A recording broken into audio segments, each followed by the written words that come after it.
maraming salamat sa umaga ito, sa mensahe na binahagi ni Pastor John. Lord, salamat sa kalakasan, salamat sa mga suffering na aming naranasan itong 2024, Lord. We pray, Lord God, na bless mo ang buhay paglilingkod namin, Lord.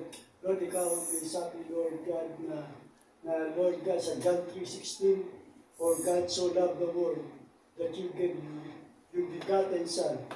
Whoever shall believe in Him shall not perish and have everlasting life, Lord God. Lord, una, Ama, nasa langit, una ka nagbigay sa amin, Lord. Binigay mo ang kaisa-isang mong anak.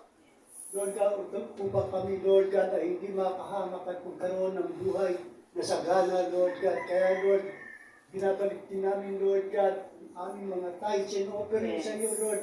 Alam namin, Lord, na hindi sapat ang mga binibigay namin na ito, Lord God, sa ginawa ng iyong anak sa krus ng Kalbaryo, upang, Lord, na tubusin kami sa aming mga kasalanan. Salamat, Lord God, sa katagumpayan, Lord God, at sa katubusan ng aming mga kasalanan.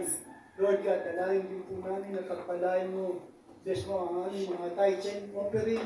At nagkakaloob, Lord God, sa iglesia ito, Lord. Alam namin, Lord, na gamitin mo ito, Lord God, sa ikalalaganap ng iyong salita dito sa bayan ng San Mateo. Salamat po, Lord God, sa nagkaloob. Salamat sa mga elders, salamat sa buong congregation, salamat sa mga kabataan, Lord God, na iglesia ito, Lord, gamitin mo, Lord God, sa paghayo ang mga kabataan, mga elder, Lord God, na iglesia ito, in Jesus' name. Salamat po, Lord God, sa iyo ang papuri, sa iyo ang pagsamba at pagdakila, sa tanging pangalan, in Jesus' name, Amen. Amen.